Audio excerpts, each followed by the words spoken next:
Hello दोस्तों, मेरा नाम डिम्पिका और आज हम एक बार फिर से एक नए टॉपिक को एक्सप्लोर करने के लिए आपस में जुड़े हैं। आप सभी का बहुत बहुत स्वागत है।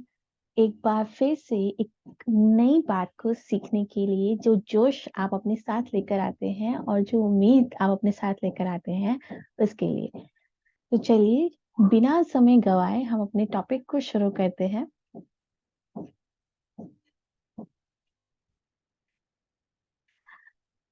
हम अपने टॉपिक को शुरू करें, ये जरूरी है, लेकिन उससे बहुत ज्यादा जरूरी है कि आप कुछ ग्राउंड रूल्स को अपने साथ समझ लें और इसको कंटिन्यू रखें कि हम लोग अपना जो भी टॉपिक है वो टाइम पर स्टार्ट करेंगे। इस बीच में आपकी किसी भी तरीके के टॉपिक से रिलेटेड सवाल जो भी रहे वो आप हमसे पूछ सकते हैं और आप एक जगह लिख भी सकते हैं। लेकिन हाँ, सवाल पूछने की प्रक्रिया तभी पूरी होती है जब हम किसी की बात को ध्यान से सुनेंगे। यानी कि जब तक आप उसे ध्यान से नहीं सुन सकते हैं तब तक आप इस काबिल नहीं होंगे कि आप उसमें से कोई सवाल पूछें। तो मैं उम्मीद करती हूँ कि आप मेरा पूरा सेशन बहुत ध्यान से और बहुत अच्छे से सुनेंगे। आपने अपने साथ एक नोटबुक रखनी है, एक पेन रखना है, जो कि बहुत ही एसेंशियल चीजें हैं। जो बात आपको समझ में आ रही है वो भी आप लिखेंगे और जो बात समझ में नहीं आ रही है वहां एक कॉलम बनाएंगे और आप वहां पे मेंशन करेंगे कि ये एक सवाल है, ये एक क्वेश्चन है। हाँ, इस बीच में जो सबसे इम्पोर्टेंट है वो है आपका फोन। आप अपने फोन में कॉल्स ना आए और आपको बीच में डिस्टर्ब ना करें, इस चीज का ध्यान रखेंगे। इसलिए आप अपने फोन को साइलेंट मोड पे या स्विच ऑफ मोड पे डाल सकते हैं। अगर आप मेरी वीडियो को लैपटॉप पर देख रहे हैं तो वेल एंड गुड, आप अपने फोन को आसानी से बंद कर सकते हैं। लेकिन जो लोग अपने फोन में मेरी इस वीडियो को देख रहे हैं वो अपने फोन में साइलेंट मोड को ऑन कर दीजिए, सो दैट आप बिना डिस्टरबेंस के अपनी ये क्लास ले पाएंगे। चलिए आगे बढ़ते हैं। आज हम लोग थोड़ा सा क्रिएटिव करेंगे, यानी कि हम लोग कैनवस को पेंट करेंगे। आपको पता है कैनवस क्या होता है? कैनवस बेसिकली कॉटन, लिनन और स्टार्च से एक टाइट सरफेस बनाया होता है जिस पर लोग पेंट करते हैं। तो क्या आपने कभी ऐसा सरफेस देखा है? कभी किसी कैनवस को देखा है क्या? आप में से कोई है जो कैनवस पर पेंटिंग करना पसंद करता है? Very good. अगर कुछ लोग हैं हमारे साथ जो पेंटिंग करना पसंद करते हैं, उनको बहुत अच्छे से याद होगा कि कैनवस एक ऐसा सरफेस होता है जो बिल्कुल ब्लैंक होता है। यानी कि एक सफेद चिट्टा सरफेस जिस पर आप अलग अलग रंगों से अलग अलग आकृतियों को उभारते हैं। और जब आकृतियां आपस में मिलती हैं तो हम उसको कहते हैं कि एक बहुत खूबसूरत सी पेंटिंग बनी है। एम आई राइट? कुछ लोगों ने कैनवस पर नहीं लेकिन किसी पेज पर तो पेंटिंग किया होगा, ड्राइंग शीट पर पेंटिंग किया होगा। कुछ कलर्स नहीं लेकिन पेंसिल से कुछ ड्रॉ किया होगा।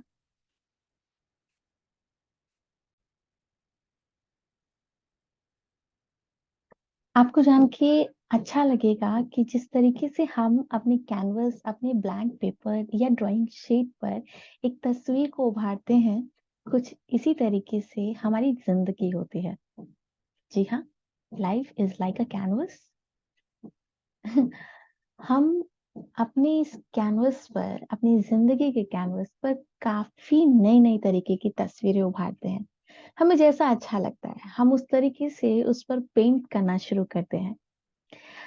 पहले हमारी जिंदगी के कैनवस का जो पेंट ब्रश है वो हमारे बड़ों के हाथ में होता है। यानी कि हमें किस तरीके से पढ़ाना है, कैसे पालना है, कैसे हमारे को नई चीजें सिखानी है, ये सब डिसाइड करते हैं हमारे पेरेंट्स। लेकिन एक एज आने के बाद हम अपनी जिंदगी के उस कैनवस पर खुद से अपने नए सपनों को, अपनी उम्मीदों को और अपनी कोशिशों को उभारते हैं। अगर आपको लग रहा है कि मैं कुछ बचकानी बातें कर रही हूँ या बहुत ही अनरियलिस्टिक बातें कर रही हूँ, तो आप मुझको अपोज कर सकते हैं और क्रिटिसाइज भी कर सकते हैं, लेकिन मानिए इस बात को कि हाँ, हमारी जिंदगी एक कैनवस की तरह है। हमारी लाइफ में काफी सारे चैलेंजेस आते हैं। अलग अलग चुनौतियां, छोटी भी हो सकती हैं, बड़ी भी। एक की लाइफ का चैलेंज दूसरे की लाइफ के चैलेंज से बहुत अलग होता है। हम किसे छोटा या किसे बड़ा कहें, ये नहीं कह सकते, क्योंकि हर किसी की लाइफ ने अपना एक अलग फेज देखा होता है। मैं ऐसा नहीं कहूंगी कि एक की चुनौती दूसरे की चुनौती से कमतर होगी, नहीं। हो सकता है कि उसकी लाइफ थोड़ी सी अलग हो, इसलिए उसको अपनी छोटी सी चुनौती भी बहुत बड़ी लग रही हो। पर हाँ, ये चुनौतियां लाइफ में हमेशा नहीं रहती हैं, ये बात भी सच है। ये चुनौतियां आती हैं और चली जाती हैं। पर हाँ, इन चुनौतियों के बाद हमारे में एक अच्छी और एक नई हिम्मत आती है, जिससे हम आगे की नई चुनौतियों को भी पार कर जाने की हिम्मत रखते हैं। पर जब मैंने कहा कि हमारी जिंदगी एक कैनवस की तरह है, तो सवाल उठता है कि हम इसे कैसे पेंट करते हैं। जब ब्रश हमारे हाथ में आता है, तब हम क्या करते हैं? हम्म, सोचिए।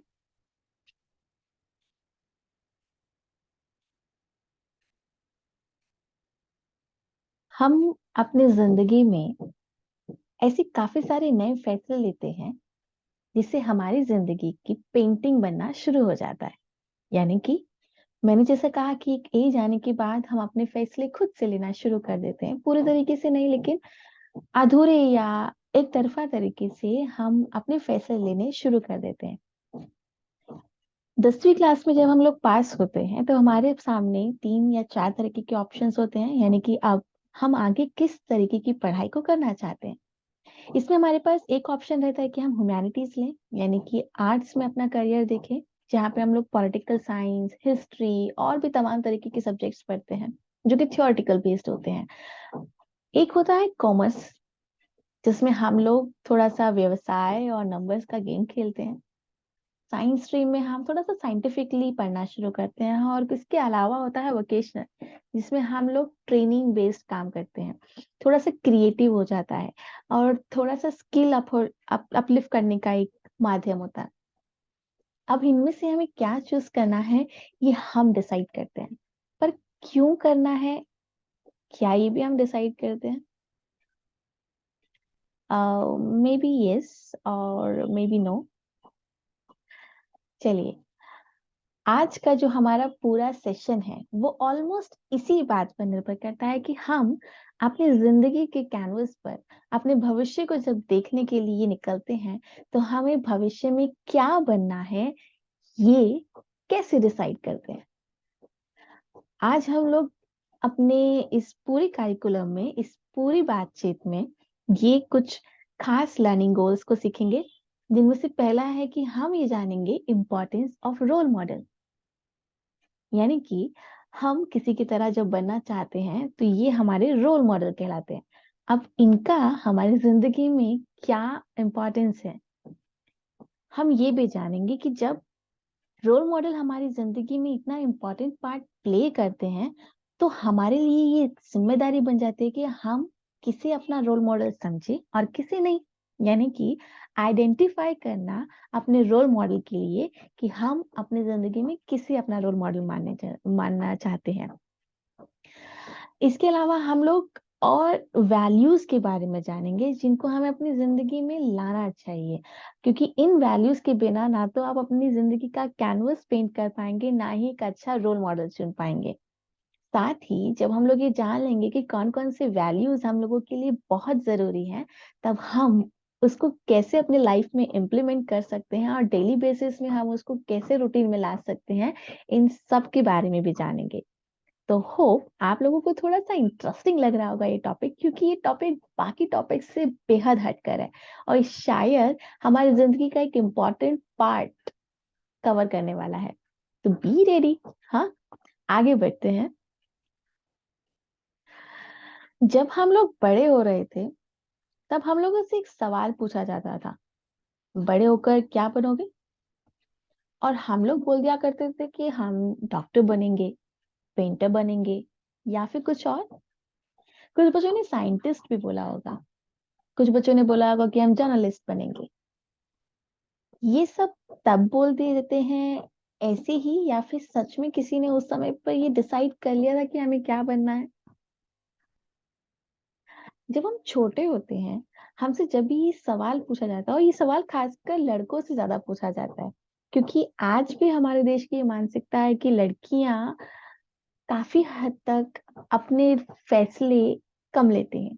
चलिए, ये एक बहुत अलग टॉपिक है, हम इस टॉपिक पर नहीं जाएंगे, लेकिन जो मेन टॉपिक हमारा है वो ये कि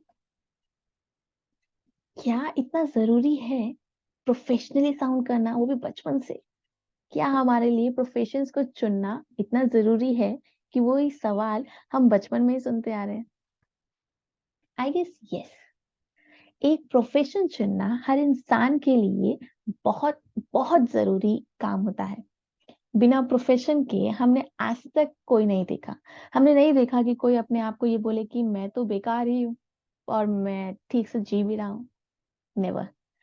हर इंसान के लिए एक प्रोफेशन चुनना उतना ही जरूरी है जितना हमारे लिए इस जिंदगी को जीने के लिए खाना खाना जरूरी होता है।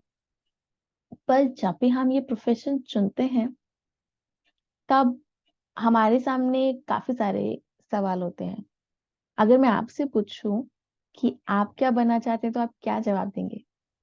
मुझे बहुत खुशी होगी कि आप ऑनेस्टली सब लोग जवाब देंगे कि आप लोग क्या बनना चाहते हैं। आप में से कोई आईएएस ऑफिसर बनना चाहता होगा। हम्म। ओह, या फिर कोई लॉयर, कोई जर्नलिस्ट भी बनना चाहता होगा, और कोई सीए। काफी सारे प्रोफेशन है। हम्म। ये वो प्रोफेशन है जो कि अपना नाम समाज में कर चुके हैं, और ये बहुत बड़े बड़े प्रोफेशन है। क्या आप लोग ऐसे किसी प्रोफेशन को जानते हैं जो कि बहुत कम नॉन है, यानी कि हम उसको बहुत द्वितीय स्तर पर हम लोग जानते हैं, हम उसे थोड़ा छोटा समझते हैं? क्या हो सकते हैं वो? Professions like nurse, fashion designers, हाँ, अ, किसी भी होटल का शेफ, या कोई मेकअप आर्टिस्ट, या कोई आर्मी, नेवी या डिफेंस में जाना चाहता हो। ये कुछ यूनिक प्रोफेशंस हैं जो कि टिपिकल पाथ पर चलकर नहीं आते हैं। यानी कि हर कोई लॉयर नहीं बनता है, आप हम लोग देख पा रहे हैं। हर कोई गवर्नमेंट सेक्टर में जाना नहीं चाहता है। यहाँ काफी हद तक ऐसी लड़कियां होंगी जिनका इंटरेस्ट होगा कि उनको मेकअप करना पसंद है। पर क्या उन्होंने ये समझा कि मेकअप करने के साथ साथ वो मेकअप आर्टिस्ट भी बन सकते हैं? क्यों नहीं सोचा? क्योंकि हो सकता है कि समाज में उनको ये बोला गया हो कि नहीं, ये प्रोफेशन लंबे समय तक चलने वाला नहीं है, या तुम ये बनोगी, तुम कुछ और बड़े सपने देखो ना। तुम टीचर बनो, तुम तुम लॉयर बनो, तुम सीए बनो। हम्म। अगर आपको भी ये सब सुनने को मिला है, क्योंकि मुझे तो ऐसा बहुत कुछ सुनने को मिला है, क्योंकि बचपन से लेकर अभी तक मेरे सपनों में ही इतने बदलाव आए कि मैं खुद कंफ्यूज हो गई थी कि आखिर मैं बनना क्या चाहती हूँ। पर जब मैंने खुद की सुनी और एक अच्छा रोल मॉडल चुना, तो मुझे लगता है कि मैं बेहतर तरीके से अपने आप को रिप्रेजेंट कर पाई। अगर आप भी काफी सारे सपनों के बीच में बहुत ज्यादा कंफ्यूज हैं, तो आई बेट कि आप आज के सेशन के बाद दोबारा कभी कंफ्यूज नहीं होंगे, और भी बहुत कुछ जानेंगे, लेकिन अपने नेक्स्ट वीडियो में। तो अभी जितना इस वीडियो में सिखाया गया आपको, उस सब चीजों पर प्रैक्टिस कीजिए, क्योंकि जितना आप प्रैक्टिस करेंगे उतना आपको उसकी उसमें क्या क्या कमियां आप फेस कर रहे हैं, आप क्या क्या और सीख सकते हैं, इसके बारे में जानेंगे। तो अभी के लिए इस वीडियो में सिर्फ इतना ही। फिर मिलेंगे एक नए वीडियो के साथ, इस नए सब टॉपिक के साथ।